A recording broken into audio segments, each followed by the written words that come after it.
गुरुग्राम में आज हुई गौरवशाली भारत रैली का संदेश स्पष्ट रूप से कम शब्दों में समझ लें। पहली बात यह कि भाजपा केंद्रीय मंत्री राव इंद्रजीत सिंह को किसी भी हालत में नहीं छोड़ेगी।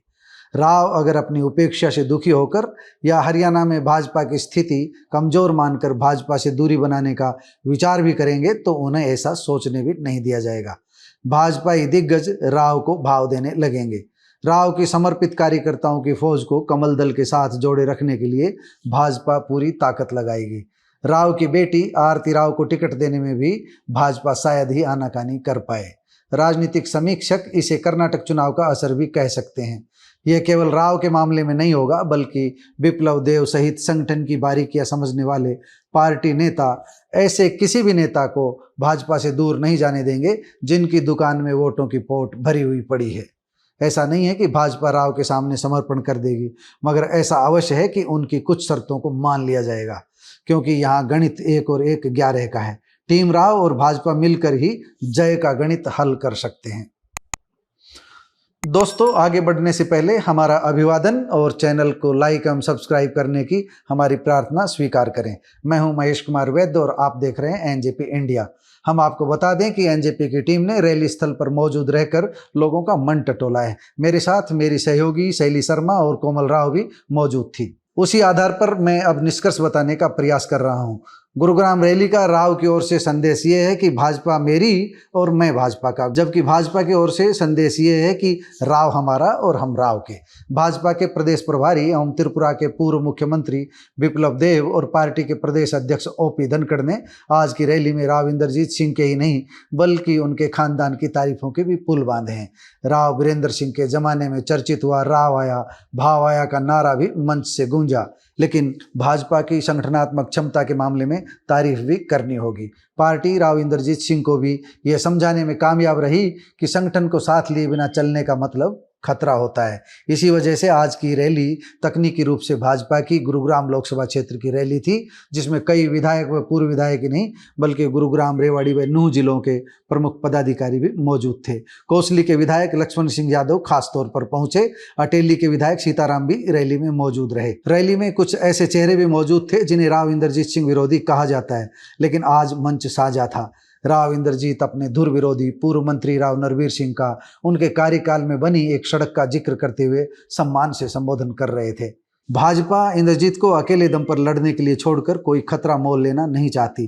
जब राव जैसे छत्रप जीतेंगे तभी तो मोदी की तीसरी पारी की संभावना बनेगी। लिहाजा पार्टी ने सब कुछ झोंक दिया है।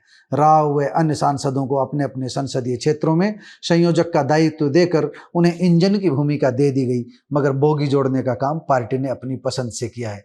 सार संक्षेप में कहें तो आज की रैली का निष्कर्ष यही है कि राव साहब आप हमारी जय बोलिए, हम आपकी जय सुनिश्चित करेंगे। राव इंद्रजीत ने अपना संबोधन 3 बातों पर केंद्रित रखा।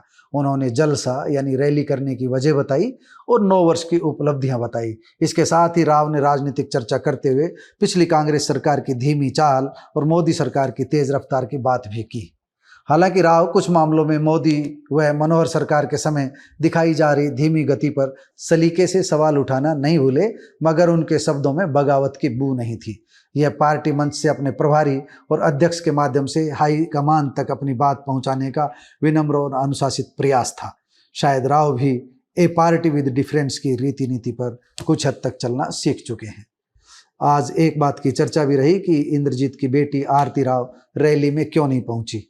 मंच से इसका कारण जाम में फंसना बताया गया, मगर राजनीतिक गणित से चीज़ों को देखने वाले कह रहे हैं कि आरती अगर आती तो बीते दिनों मुख्यमंत्री बदलने से जुड़े उनके बयान पर चर्चा अवश्य होती। कुछ मीडियाकर्मी भी यह सवाल उठा सकते थे, इसलिए राव ने एक रणनीति के तहत ही आज बेटी को मंच से दूर रखा, मगर हकीकत को राव परिवार ही बेहतर जानता है। अटकलों के इस बाजार में हमने भी एक अटकल लगाकर छोड़ दी है। रैली का देसी तोड़ यह है कि भाजपा ने मिशन 2024 का आगाज शानदार तरीके से कर दिया है। प्रमुख विरोधी दल कांग्रेस में जहां जिला व ब्लॉक स्तर की टीम गठित नहीं हो पाई है, वहीं ओपी धनखड़ चुनाव प्रबंधन की पूरी टीम को सक्रिय कर चुके हैं। भारी बारिश के मौसम में आमतौर पर रैलियां रद्द होती रही है, मगर राव समर्थकों ने जोश के साथ जिस अंदाज में भाजपाइयों की मदद से रैली को कामयाब किया है, उसे देखने के बाद राव इंद्रजीत को अपना रिपोर्ट कार्ड किसी को बताने की जरूरत नहीं है। वह मेरिट से पास हुए हैं।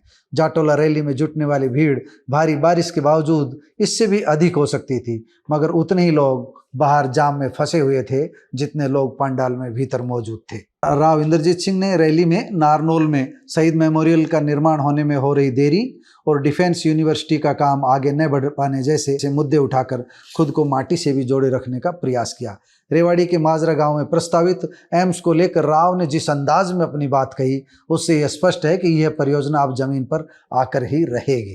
राव ने लगे हाथ परिसीमन के दौरान अहिरवाल के हितों पर अतीत में खाई चोट भी बताई और भविष्य में इन जख्मों पर मरहम की अपील भी कर डाली। राव इंद्रजीत परिवार पहचान पत्र व प्रॉपर्टी ID आदि में आ रही परेशानी और चुनाव निकट आने पर की जा रही DTP कार्यालयों द्वारा तोड़फोड़ पर भी बोले।